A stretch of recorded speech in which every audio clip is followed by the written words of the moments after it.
Bonsoir les amis. Notre invité est déjà venu. Il nous avait fait une masterpiece sur le cinéma gore et l'anthropologie du cinéma gore. Vous voyez de qui je parle? C'est David Lépée. Le thème de l'érotisme est très cher à ses yeux. Lui qui écume à Internet la bande dessinée, le cinéma, je pense que c'est de tous mes amis le type qui a lu le plus de trucs incroyables qu'on ne connaît pas.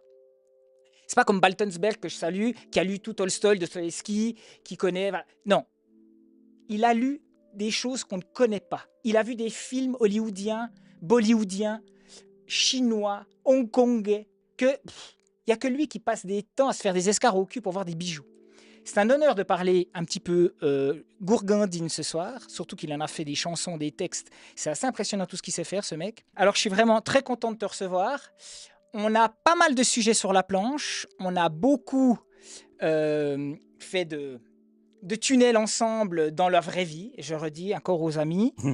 On se voit, on boit des verres, on est au bord d'une cheminée l'hiver ou au bord d'une terrasse à siroter du blanc l'été. David, je te laisse te présenter pour ceux qui ne te connaissent pas, qui t'auraient loupé dans l'épisode extraordinaire sur le cinéma de genre et de gore. Je te remercie pour cette nouvelle invitation.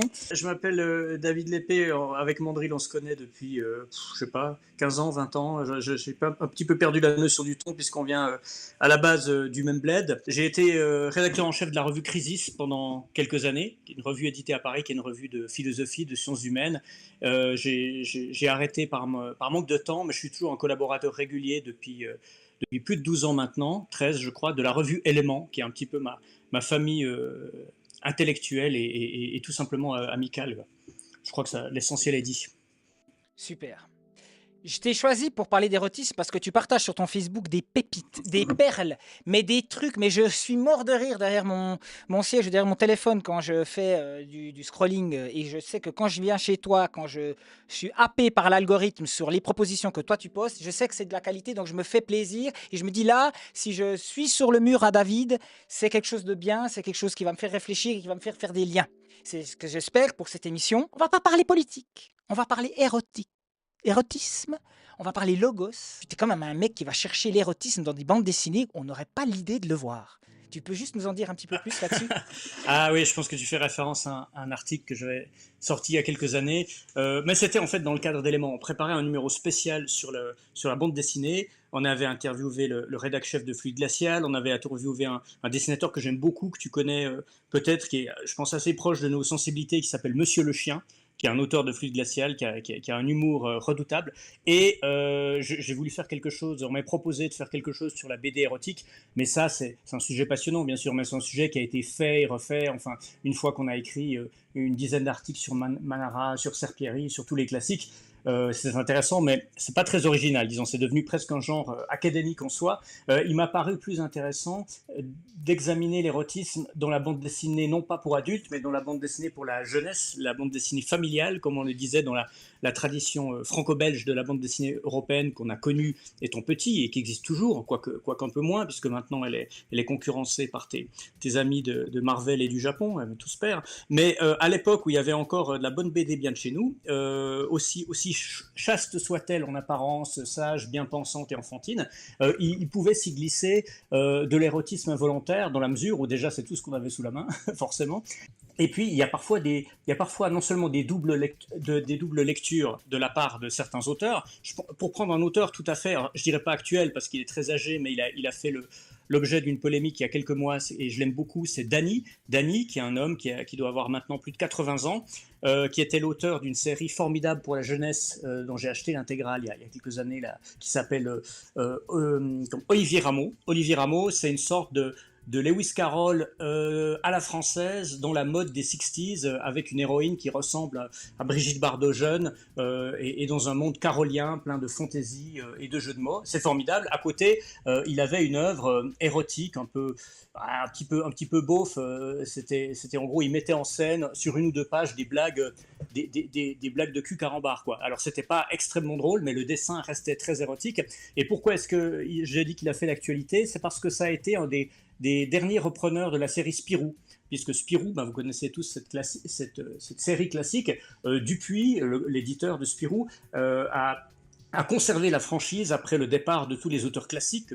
Il y a eu Franquin, et bon, je parle même pas de ceux d'avant, ça c'est de la préhistoire, mais Franquin, Fournier, Nick et Broca, Tom et Genry, etc.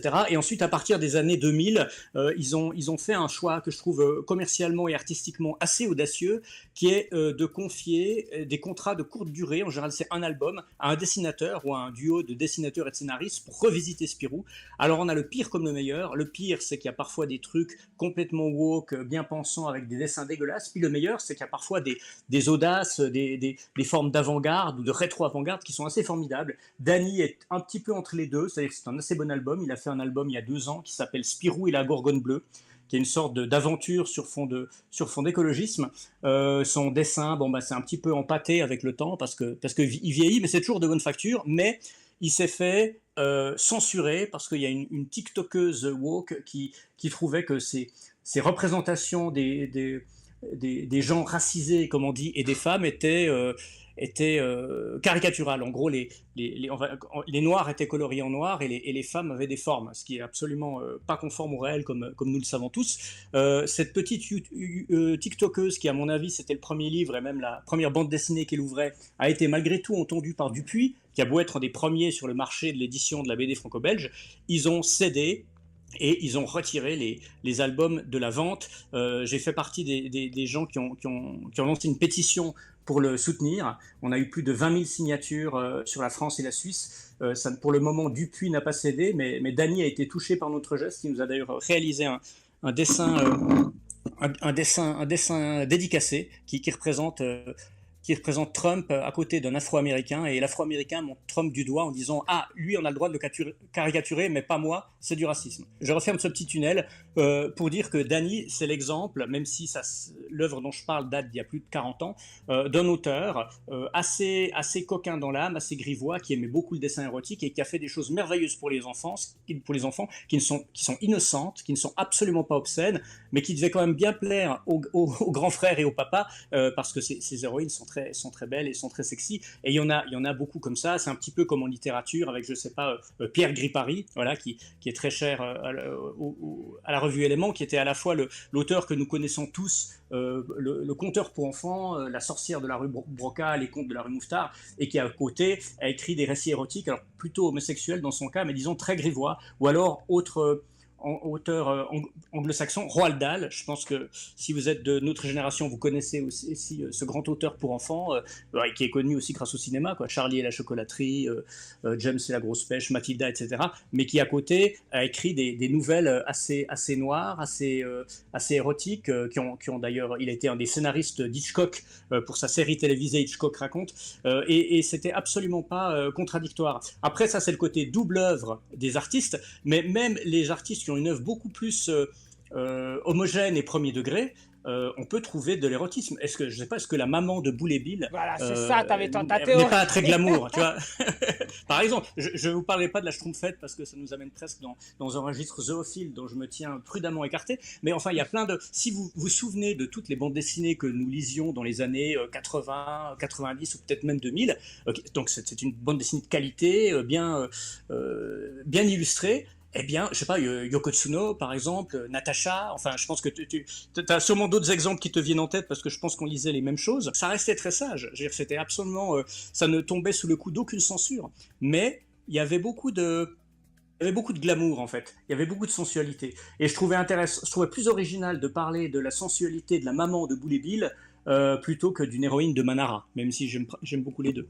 Bon, il n'y a que toi, David, qui va aller voir dans la mer de Boule et Bill de l'érotisme, au même titre que nous étions dans les années 90 à voir de l'érotisme dans les pages maillot de bain de la Redoute. Tu vois ce que je veux dire? Quelle misère. Oui, non, parce que tu disais... Le catalogue des Trois Suisses. T'as dit quelque chose de très juste. T'as dit, on n'avait pas d'autre chose sous la main.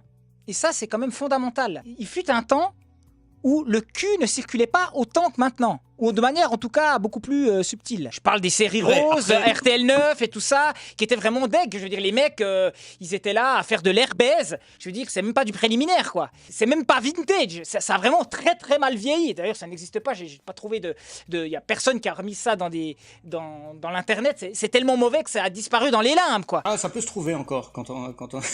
Ouais, ouais. mais la différence entre le catalogue de la Redoute et Boule et Bill, quand même, c'est que je disais, ouais, par ironie que c'est tout ce qu'on avait, mais en fait, ce n'est pas ce qu'on cherchait. Il est évident qu'un gamin de 12 ans n'ouvre pas un album de Boule et Bill pour s'émoustiller. C'est pas le but. Mais disons que ça arrive aussi. Ou alors, peut-être que rétrospectivement, c'est mon regard d'adulte sur ces séries-là qui me fait voir les choses autrement. Alors ça, on ne sait pas. Il y a toujours une partie de distance, mais je trouve que c'est le signe d'une œuvre un peu plus universalisable que de pouvoir être sans aucune censure et sans aucune barrière, être lu par des lecteurs d'âge différents.